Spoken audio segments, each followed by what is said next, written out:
Assalamualaikum warahmatullahi wabarakatuh. Perkenalkan, nama saya Alfa Rafiki dengan NIM 241080200084. Di sini saya akan mengerjakan ujian tengah semester mata kuliah Peradaban Islam dengan dosen pengampu yaitu Bapak Mahfud Asy'ari SMM. Di sini saya akan menjelaskan tentang materi peradaban Islam pada masa kenabian. Nah, pada peradaban Islam masa pada kenabian ini yaitu ada periode Mekah, diantaranya yaitu Nabi Muhammad SAW lahir pada hari Senin tanggal 20 April 571 Masehi. Dan pada waktu periode Mekah juga bangsawan Quraisy itu dari Bani Hashim. Terdapat tanggal 17 Ramadan 611 Masehi. Malaikat Jibril menyampaikan wahyu yang pertama yaitu dengan surat Al-Alaq 1-5.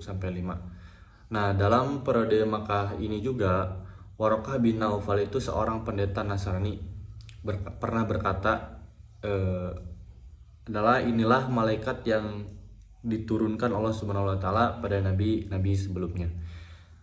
Terus setelah kurang lebihnya 2 tahun, Malaikat Jibril datang lagi membawa waliullah yang kedua yaitu surah Al-Mudaththir ayat 1-7.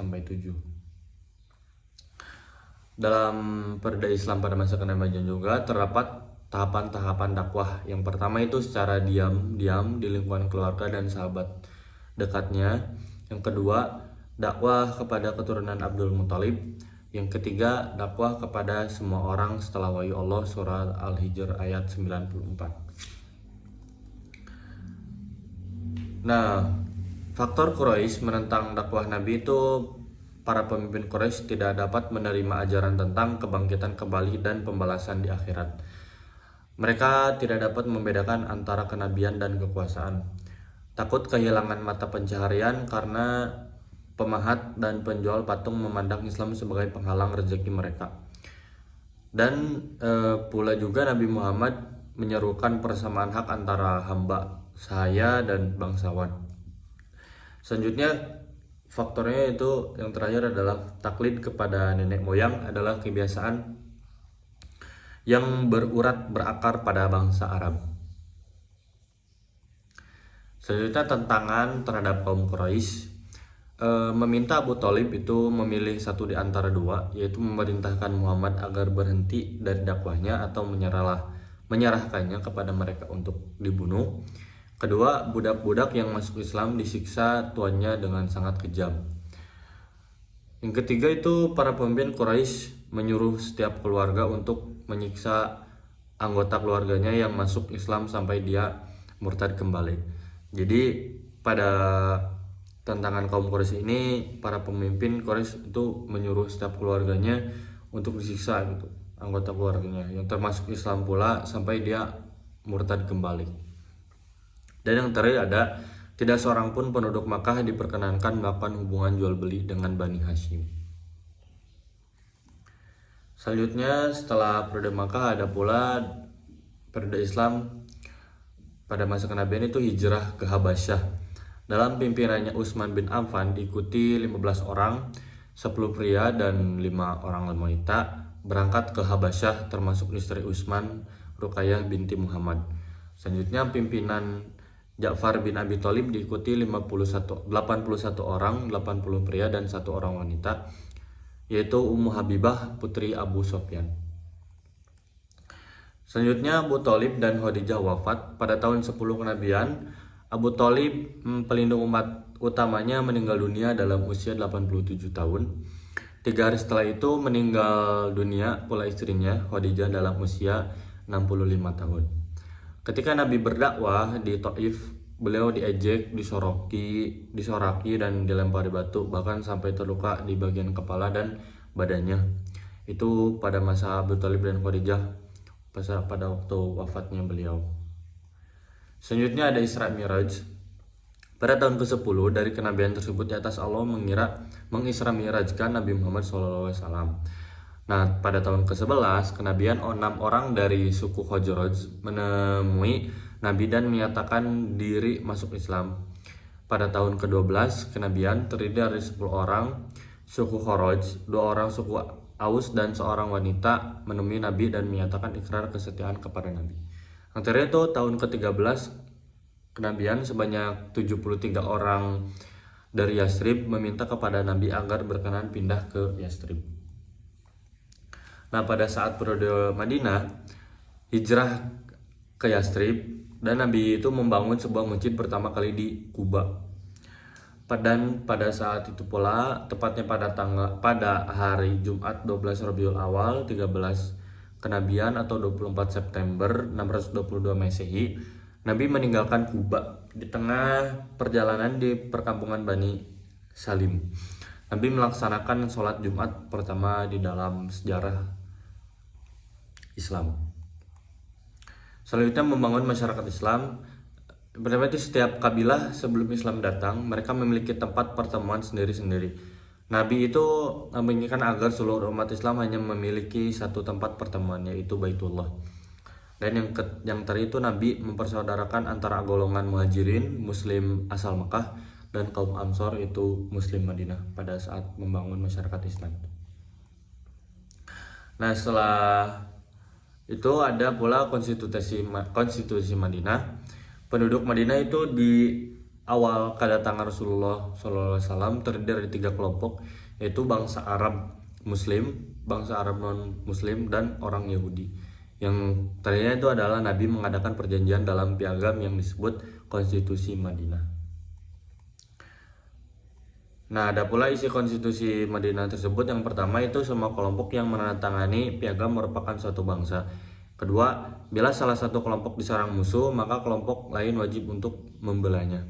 Ketiga, masing-masing kelompok tidak dibenarkan membuat perjanjian dalam bentuk apapun dengan orang Quraisy. Yang keempat, masing-masing kelompok bebas menjalankan ajaran agamanya tanpa campur tangan kelompok lain. Kelima, kewajiban penduduk Madinah, baik kaum muslimin, non-muslim, ataupun bangsa Yahudi, saling bantu-membantu moral dan material. Yang keenam, Nabi Muhammad adalah pemimpin seluruh penduduk Madinah dan dia menyelesaikan masalah yang timbul antar kelompok. Selanjutnya Perang Badar pada saat waktu itu, tepatnya pada bulan Ramadan 2 Hijriah 624 Masehi, orang-orang Quraisy sebanyak 100.000 orang di bawah pimpinan Abu Jahal bergerak menuju Madinah, sementara umat Islam sebanyak 314 orang. Muslimin keluar sebagai pemenang, di pihak Islam gugur 14 orang dan di pihak musuh gugur pula 70 orang, termasuk Abu Jahal sebagai pimpinan perang. Setelah perang Badar ada juga perang Uhud, tepatnya pada tahun 3 Hijriah. Pada 625 Masehi, Abu Sufyan memobilisasi 3.000 prajurit Nabi Muhammad dengan pasukan 1.000 orang. Abdullah bin Ubay, seorang munafik, dengan 300 orang Yahudi membelot. 70 orang Muslim gugur, termasuk paman Nabi Hamzah yang dadanya dibelah dan hatinya dimakan istri Abu Sufyan, Himdun. Selanjutnya pada perang Ahzab atau perang Handak, tepatnya pada bulan Syawal 5 Hijriah 627 Masehi, orang-orang Quraisy suku Yahudi yang mengungsi ke Khaybar dan beberapa suku Arab lainnya berjumlah 10.000 tentara di bawah pimpinan Abu Sufyan. Terdapat 3.000 orang prajurit Muslim. Selanjutnya ada perjanjian Hudaybiyah tepatnya pada tahun 6 Hijriah ketika ibadah haji sudah disyariatkan. Terus Nabi memimpin 1.000 kaum muslimin untuk melakukan ibadah umroh. Selanjutnya sebelum tiba di Mekah, Nabi berkemah di Hudaybiyah.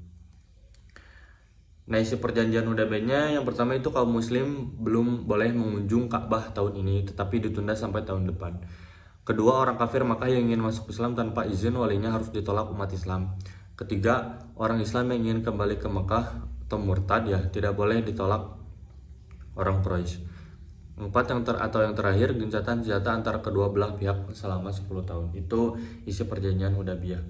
Selanjutnya ada pelanggaran perjanjian Hudaybiyah. Pada tahun 8 Hijriah, Bani Quraisy membantu sekutunya Bani Bakar yang berperang dengan Bani Huzu'ah, sekutu umat Islam.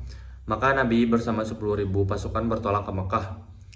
Kemudian Abu Sofyan pemimpin Quraisy dan anaknya itu Muawiyah dan juga paman Nabi Abbas itu menemui Nabi untuk menyatakan diri masuk Islam. Selanjutnya itu berhala-berhala yang selama ini ada di kota Ka'bah berjumlah 360 itu dihancurkan. Nah, selanjutnya ada Haji Wada. Haji Wada ini pada tahun 10 Hijriah Rasulullah SAW menunaikan ibadah haji yang pertama dan terakhir yang dikenal dengan Haji Wada. Khutbah Haji Wada itu diantaranya yang pertama, jangan menumpukan darah kecuali dengan hak. Kedua, jangan mengambil harta orang lain dengan batil. Ketiga, jangan riba dan menganiaya. Yang keempat, jangan balas dendam dengan tebusan dosa. Kelima, memperlakukan para istri dengan baik dan lemah lembut. Keenam, perintah menjauhi dosa. Ketujuh, perintah saling memaafkan atas semua pertengkaran antara mereka di zaman jahiliyah. Kedelapan, tegakkan persaudaraan dan persamaan antara manusia. 9, perintah memperlakukan hamba sahaya dengan baik. 10, antara itu perintah harus berpegang teguh kepada Al-Quran dan As-Sunnah. Nah, setelah itu tuh Nabi wafat pada hari Senin tanggal 12 Rabiul Awal dalam usianya yang itu 63 tahun di rumah istrinya Aisyah. Abu Bakar itu tampil membacakan ayat Al-Quran yaitu surat Ali Imran ayat 144 dan berpidato bahwasanya dia mengatakan, wahai manusia, barang siapa memuja Nabi Muhammad maka Nabi Muhammad telah wafat, tetapi barang siapa memuja Allah SWT maka Allah SWT hidup selama-lamanya. Mungkin cukup sekian untuk materi ujian tengah semester ini, kurang lebihnya mohon maaf. Sekian, terima kasih. Assalamualaikum warahmatullahi wabarakatuh.